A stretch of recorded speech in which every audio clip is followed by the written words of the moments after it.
I think when parents go for a neuropsych evaluation or any sort of assessment and they find these comorbid, co-occurring disorders, having one of them is overwhelming in knowing where to start.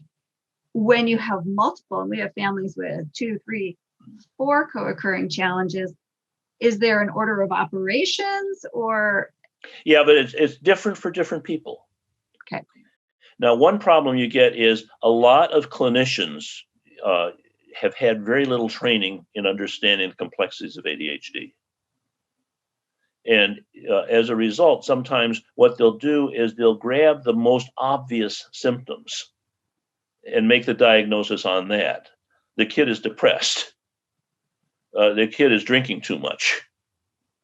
The kid has a learning disorder, and not see that underneath that there are a couple of other things going on at the same time.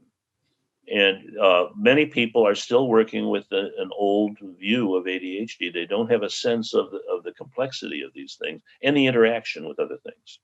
So the fact is, yes, a careful evaluation is important to take a look at the whole picture and then prioritize what's making how much trouble here.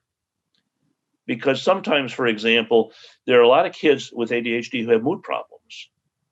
But it's also true that if we're treating the ADHD with the medicines that we usually use for that, often the mood problems get better.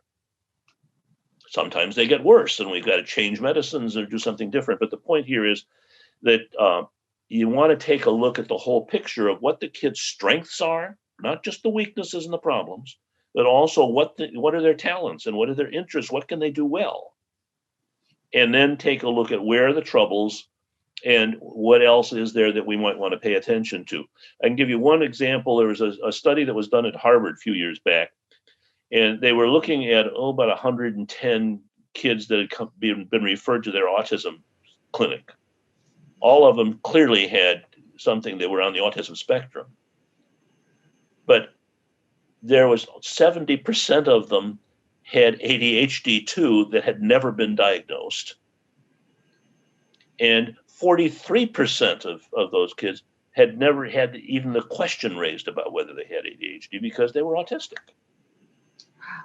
And so it's easy to say, oh, this kid has a learning disorder. This kid has an anxiety disorder.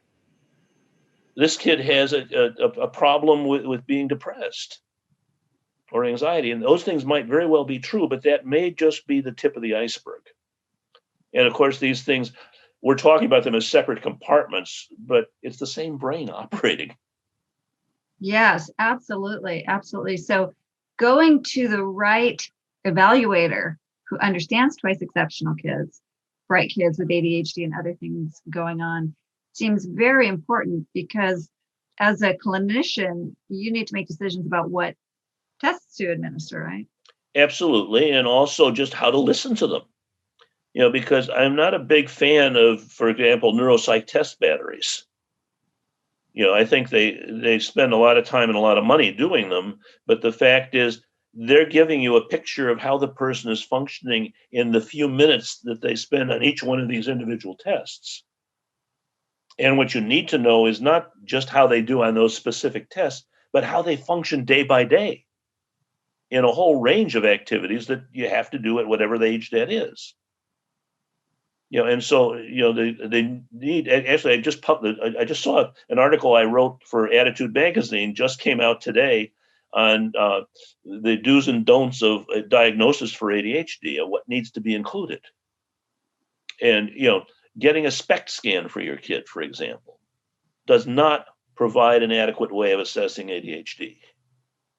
Which is a brain scan, right? Yeah, brain scans can't do it. They're interesting research tools and they can help us with some things, but they don't tell you how the person functions day by day. And so you need somebody, and it's not easy to find.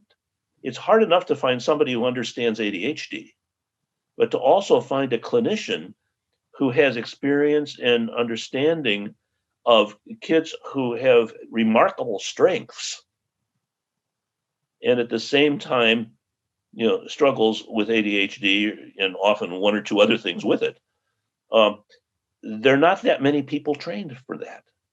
Right. And there are some pediatricians, there are some psychologists, there's some psychiatrists who are excellent at these things, but they're few and far between. And so you really got to work the grapevine to talk with other people who are dealing with similar issues with their kids and try and get the word about, who is there in the community that you might be able to get to help with this kind of thing.